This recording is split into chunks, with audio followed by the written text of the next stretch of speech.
Okay, so how much money do you really need to move to Spain?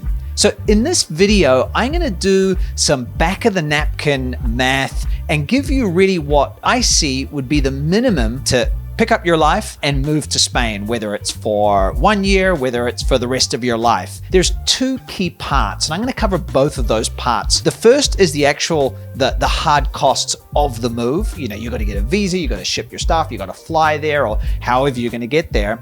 And then the second part is your cost of living, right? Your ongoing cost of living in your new home. Now, I say that this is back of the napkin, I say that this is a minimum, because obviously this video is to give you an indication of the kind of ballpark figure we're talking, and also to give you tools to build your own budget. You know, you might not want to live on the minimum in Spain. It's quite possible that you won't, but at least this is going to give you a baseline from which to work with. If you're new here, I'm James Blick, the founder of Spain Revealed. I've been running this YouTube channel for a number of years, and over the last 3 years, I've been offering digital courses that help people move to Spain. And hundreds of people have taken these courses, and lots of them have been generous enough to say very nice things about the courses that I offer. Okay, so let's kick off with the first section, which is the hard costs of moving to Spain. For this, I'm going to create a fictional couple, because where you're coming from, what age you are, is going to play into, you know, how you cost out the move a little bit. And I'll explain in a little bit how that age and where you're coming from is important. But let's say that it's a couple, they're both aged 55 years old, and they're moving from Miami to Malaga. So let's dive in. First of all, a key one is visa fees and the costs related to the visa. So obviously you need a visa to move to Spain, unless you're an EU citizen or a family member of an EU citizen, including a Spanish citizen, then it's easier. You still have to go through certain immigration processes. But let's say, you know, this couple, 100% American, they don't have a European passport, and so they're gonna need a visa to move here. Now, the most common visa I would say that I see, particularly for people in my world, is the non-lucrative visa. Now, the two common ones are the non-lucrative visa and the digital nomad visa. For those of you who are kind of up with the play and watching this channel and my content, you know the golden visa is being sunsetted. That was the one where you could buy a property for 500,000 euros and get a visa. So now we're down to, you know, the two key ones for many people is non-lucrative visa and the digital nomad visa. We're going to cost this out as if this couple is applying for the non-lucrative visa. It's sometimes called the retirement visa. You don't have to be retired, but what you do need to do is you need to show that you have sufficient funds to support your life in Spain without drawing on, you know, Spanish Social Security or working in Spain. This is a visa where you're not allowed to work in Spain. You're not allowed to work remote. It's a non-lucrative visa. I'm not going to get into the details of all the calculations of how that works for the purpose of this video. We're going to keep it simple, but for a couple, effectively what you need to show is the visa is given for 1 year initially, and you have to show you have savings, a minimum of savings of 36,000 euros, or that you're receiving a passive income of 3,000 euros a month. These are minimums, right? You can also combine those. You could have some savings and some passive income. Just a note is that when you renew your non-lucrative visa, you have to show that you actually have more money, because the renewal period is for 2 years. So you get a 1 year up front, and then you get 2 years. So after that first year, you have to show that you have funds to fund yourself for another 2 years. What it means is that you have to show that you have the 36,000 in savings for the first year, or the 3,000 euros passive income. And then when you renew for 2 years, you have to show you have double that, because you have to show that you can support yourself for the 2 years of the duration of the visa, or that you are still earning those 3,000 euros a month passive income, and you'll be able to use that to support yourself. Okay, so our invented couple, let's call them Brian and Jean, have enough money to show that they can support themselves. Now they need to apply for the visa. So the visa application fees do change a little bit depending on where you're applying from. So in this case, this couple's applying in Miami. So it's going to be about 180 euros each, the application. So that's 360 euros. total. Keep in mind that applying in Miami, you're actually not paying in euros, you're paying in US dollars, but wherever there's amounts in this that would likely be in US dollars, I'm just converting it to euros for simplicity's sake. And then you need to get certain official documents as part of your application, and these have costs associated with them as well. For example, FBI background check, they might need to get an updated marriage certificate, and they'll have to get those apostille, which is effectively legalizing those documents from the US so that they can be used for the purposes of moving to Spain. So we're going to put about 120 euros in for that, are going to have to be translated by an official Spanish translator. This is somebody who can actually put their seal on it, not just any old translator, not just Google Translate. So we're going to put 300 euros in for that. So that gives us a total for the whole visa side, ignoring for a moment the savings you've got to have or the passive income, about 780 euros for the visa application. Another cost that comes in when applying for this visa is health insurance. The idea of this visa is you're not going to be a burden on the state. You have the funds to support yourself, but also that you're not going to be relying on Spain's state healthcare system. So you have to have full cover healthcare at the moment of your application that will cover you for the first year of that visa. Now, this is not difficult to get. There is a lot of healthcare policies specifically for people who are going through these visa processes. So I asked the healthcare broker that I recommend just to give me a ballpark figure on what it would be per month for a couple who are both 55 and were moving to Malaga, because the cost of your healthcare is dictated by your age and also by where you're actually going to be living, because different areas in Spain have slightly different healthcare costs. So for a couple who are each 55 moving to Malaga, he said it would be about 250 euros total per month. Right? And that's full cover, right? I think that's important to say, like, you get everything covered through that. Yes, there can be situations where certain pre-existing conditions can be excluded and you might have to pay out of pocket for those,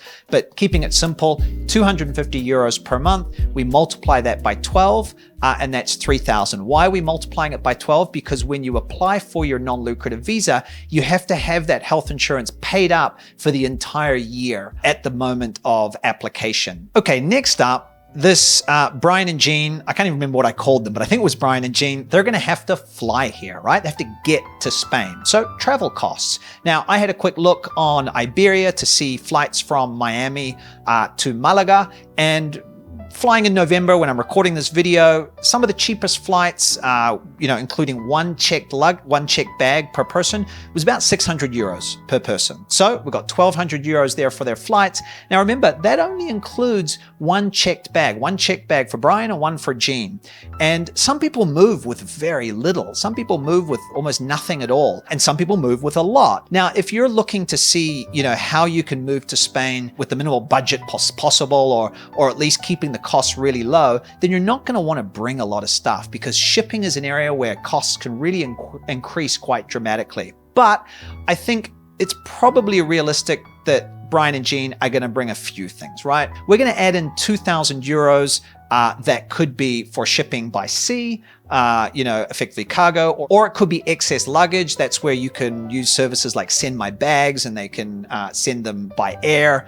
If you have maybe 3 more suitcases, that can be a really cost-effective option. Or you can just add them on to your actual flight. You might pay for extra luggage on your flight. So we're going to add on 2,000 euros. Next up, Brian and Jean, they've flown, they're here, and they need a place to live. They don't have an apartment yet, right?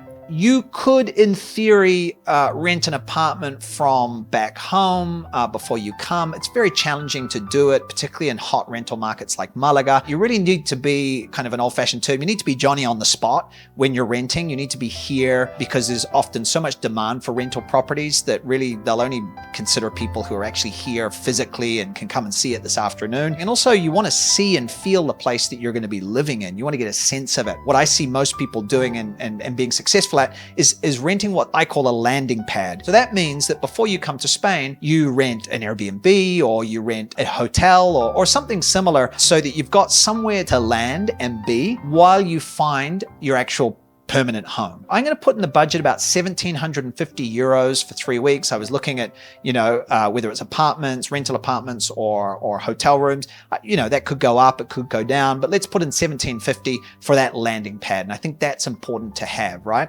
So now you're here, you've got a place to sleep, and then you're going to hustle. Brian and Jean are going to hustle to find their actual rental property. For the rental property, I was having a look through Idealista, which is the main portal for renting and buying in Spain. So I looked in a neighborhood that is just to the west of Malaga Center. It's one street back from the beach in a neighborhood called Huelin. And I found a place, 2 bedrooms, so that way people can come and stay. I think it was about 80 square meters. I think it was a good price, 1,550 euros per month. There's going to be some costs associated with actually getting into the rental. And this can vary quite a lot. You're going to have obviously 1 month up front, but also by law, the landlord can charge between 1 month and 3 months, effectively security deposit. So sometimes they'll charge 3 months, sometimes just 1, sometimes 2. We're going to put in 2 months security deposit. So 1,550 times 3 being for the 2 month security deposit and the 1 month rent in advance. So our total there for moving into the apartment, 4,650 euros. I should have actually mentioned this apartment comes furnished, so you don't have to worry about furnishings, which gives us a grand total of just over 1,300 euros for the hard costs of the move. Now, I want to really stress that this is me looking at real minimums, and it's quite likely that you will have other costs associated with the move. What I think is going to be helpful is, and what I want to do is run through what some of those other costs might be. So you can just kind of have them in mind, and you can see how this first part of the budget can inflate pretty quickly. We'll go back through our list. We started with visa. You can obviously pay an immigration lawyer or an immigration consultant to actually run the whole visa process for you. You could kind of ballpark 1,000 euros for each of them to have someone do their non-lucrative visa for them. So 2,000 euros, for example. Now, the other thing is often people coming to Spain are concerned about what their tax burden is going to be when they live in Spain. So in advance of your move, you might want to put in your budget, say 500 euros to talk to a tax advisor, right? Who can help simulate what your tax burden may be when you move to Spain, to give you an idea of that. So these are potential things that you can add on. Not everybody does these, right? Again. Okay, next up, temporary accommodation back home. So I often see people in my courses who are moving here to Spain have to sell their home. Something to keep in mind is if that's you, then you're possibly going to need to pay for some sort of temporary accommodation, a rental or an Airbnb or whatever it is, between closing and selling your home and handing over the keys and actually moving to Spain. So just something to keep in the back of your mind. The next one is shipping. So we put some money in for shipping. We put in 2,000 euros, but keep in mind that that might be more if you're going to bring more things. To give you an indication, I've got down here a couple who were in my Move to Spain masterclass spent 15,000 euros on the shipping, and they told me we moved a 3-bedroom house, but we didn't ship much of our furniture. There were a few chairs, coffee tables, and some art, but the rest was boxed things for clothes, kitchen stuff, toiletries, sports equipment, bikes, rowing machine, etc. To move that amount of stuff, you're looking at 15,000 euros, just to give you some context. The other thing that we didn't include in here is pets. Sometimes approaching about 50% of the people in my Move to Spain masterclass are actually moving with a pet. So this is a cost that for a lot of people you need to work in. So how much should you work in for that? Well, say you're moving with a dog, you need to put in maybe about 350 euros for the vet appointment and the health certificate that you have to get that effectively allows you to bring your dog into Europe. And the other thing is how you're going to actually transport your dog here. So if they're small, you can put them under the seat in front of you, depending on the airline. That might be a couple of €100. You can also ship them as excess luggage, which means they go in their crate on the plane with you, and that might be about sort of 700 euros more or less. You've also got to add on for the crate that you'll need to buy. And then if you ship them as cargo, which is actually the best way because they're most protected, that can be upwards of 6,000 euros. So it can really vary here, the whole moving with pets thing, but there's a few amounts just to give you some context. And another area that people spend money on is, Brian and Jean arrive here, they've got their landing pad, and then they're hustling to find their apartment. So this is where I often see people paying for what's called a relocation agent, who's someone who can help you with that job of finding your apartment. This can be particularly helpful in cities in Spain where the rental market is really tight and there's a lot of people applying for the different apartments. And sometimes it can be harder for people who aren't in Spain with a Spanish job and a Spanish contract. It can be harder for them to convince a landlord that they're a sure bet. Even if you have €1 million in the bank account, Spanish landlords are very risk averse and they want to often get somebody who has a Spanish contract, because by virtue of having that Spanish contract, the landlord can insure that that tenant against non-payment. You could put in about €2,000 into your budget for paying for someone to help you hustle during those first few weeks to find, a really nice apartment and convince the landlord that you're a sure bet, etc., etc. And one thing I did mention when it came to the rental, remember we put 1 rent month in advance and also 2 months security deposit. So it could be that the landlord asks for 3 months security deposit, then you've got your rent in advance. And we see sometimes landlords actually illegally ask for even more, say 6 months security deposit or 6 months rent in advance. It's not legal. By law, they can only ask for 3 months security deposit, but it happens. And because in some of these markets, the rental market's really tight, people pay it. So just something to keep in the back of your mind. Also, what we see, and again, this is also illegal, but it happens a lot, is that it used to be that if the landlord was using a real estate agency to rent the property, to manage the process, the tenant who is moving in would pay a fee to the real estate agency of 1 month's rent plus VAT, plus 21% Spanish VAT. That, after a law that was passed over a year ago, is now illegal. Agencies are not allowed to charge the tenant those fees, but they still do, and they try and hide it in other fees. They call it a service fee or a finder's fee or whatever it is. So people are paying those because, again, when you arrive in a place and you really want to get a home, you might know you're effectively overpaying for something, or you're paying a fee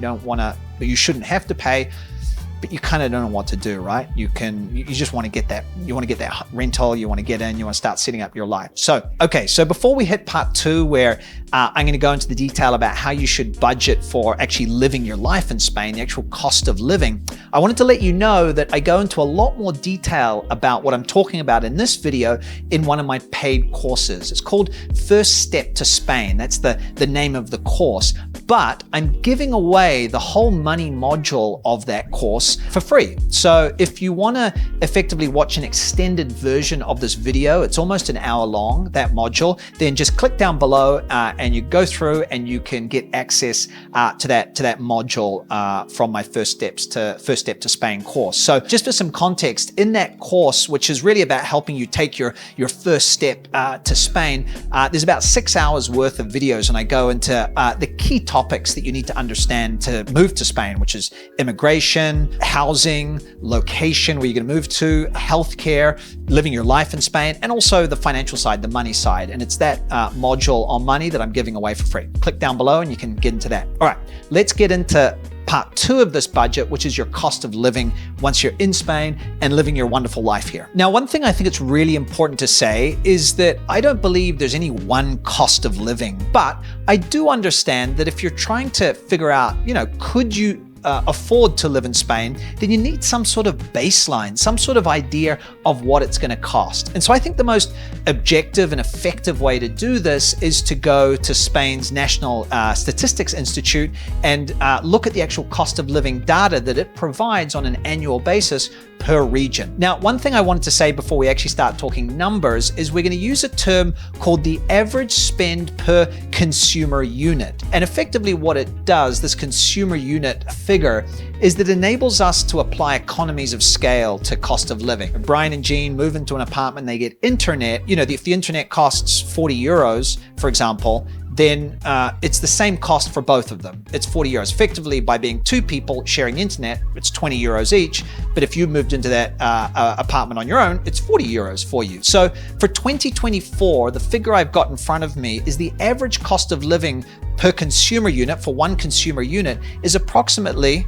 €14,405 per year, excluding housing. I'm excluding housing because we're going to deal with housing separately. Well, we've actually already dealt with housing separately, because you can look on Idealista and see what, it would cost to rent the kind of place that you want to rent. How this data works is that if you want to get what that would be for 2 adults, you multiply it by 1.5. You don't multiply it by 2 because this is how the consumer unit thing works. So if we multiply 14,405 euros by 1.5, we get 21,608 euros. So this is effectively the cost of living. This 21,608 euros is the cost of living for a couple in Andalusia, a conceptual average couple living, excluding their housing costs, excluding their rent or mortgage. So now we want to add the rent into that. We want to add in the housing costs. So remember, we had obviously our place in Huelin in Malaga that we were looking to rent that was 1,550 euros a month. So we multiply that out by 12 and we get 18,600 euros. So for a full year, we've got 21,608 euros for all the kind of cost of living, groceries, transport, whatever that may be. We add on the rent, 18,600 euros, and we've got a grand total of 40,268 euros. Now, one thing I can't stress enough is that this is a baseline number, right? We've taken the average cost of living, but what you might want to do is say, well, yeah, James, but I want to fly back to Miami. Brian and Jean want to fly back to Miami maybe once every 18 months or maybe once every year to see the grandkids. And they want to take trips around Spain and Europe more than the average Spaniard would do. So I think the easiest way to do this is just say, well, what if we doubled that 21,608 euros, that cost of living? So in that case, you'd get 43,217 euros. Then we have to add our rent on, our 18,600, and then we get 61,877, so 62,000 euros. So at that point, you start to see you have a bit of headroom, right? You have a bit of headroom. So you can kind of play with these numbers, but at least you have a baseline, and that's what I really want to do with these back of the napkin, expenses here, is give you an idea. And also just wanted to touch on healthcare. Now, the official data from the Statistics Institute does include healthcare. That includes healthcare costs that the average Spaniard is spending. But again, to give yourself a bit of headroom, you might want to add on that 250 euros a month that our private healthcare is costing onto that amount, just to make sure you're covered, because not every Spaniard has private healthcare. So it's not that amount is not including private healthcare for everyone. So you might want to add that in there, again, to give yourself a little bit of headroom and make it a bit of a safer budget. Now, one thing you might be wondering is, what would this average consumer unit figure be for other regions in Spain? Not Andalusia, for Catalonia or Galicia or the Basque Country. So I've included that in that free lesson that you can get access to by clicking down below. So in that free lesson, I've included some information of what the latest data is for the different regions, so you can see what this calculation might look like if you're moving to another part of Spain. And the other thing you might be thinking is like, okay, this is all fine and good. You've got the sort of average cost of living data for Andalusia, but moving to a small town in rural Andalusia is going to be cheaper than moving to Malaga, the capital. And yeah, that's right. This is data that covers Andalusia as a whole. The one thing I would say to that, though, is one of the key increases in costs of moving to, say, Malaga capital versus a small town is your housing costs. And remember, we've broken those housing costs out, so they're not included in that overall data from the Statistics Institute. And one final caveat that I want to say to you is about tax. Like, it's very easy to look at these numbers and be like, okay, great, James, like this all looks, gives me a ballpark, but tax is the big piece that is very quickly or very easily left out. People forget. So remember, if you move to Spain and you become a legal resident here, after about 6 months of living here, you're going to become a tax resident in Spain, most likely. And by becoming a tax resident, you're going to be taxed on your worldwide income and your worldwide wealth. Now, it doesn't mean that everybody is paying the wealth tax. I know there's a lot of concern about that. There are a lot of deductions you can get. You have to be over a certain threshold, etc., etc. And you're not going to be paying double tax most likely because, for Brian and Jean, there's a tax agreement, a tax treaty between Spain and the US, which effectively means you're very unlikely to pay double taxation. But it's something that you have to build in because it's going to reduce what you have available as your funds to pay for your life in Spain. So as a next step, if you want to watch the extended version of this video where I go into more detail and also look at some actual scenarios of what people have spent on the hard costs of moving here, I also touch on the tax aspect. Click the link down below and you can get the free module all about money from my First Step to Spain course. And also if you want to kind of watch more content about what people are spending to live their life in Spain, I've got some videos up here, a playlist where I've interviewed couples and families about what they're spending line by line, what their budget is in Spain and different parts of Spain, and what kind of lifestyle that gets them. Oh, and one last thing, let me know if you're interested in more videos of me standing here in my office talking about aspects of moving to Spain like this. Let me know in the comments below, and I'll be curious about your feedback. Okay, we'll see you in Spain. Ciao.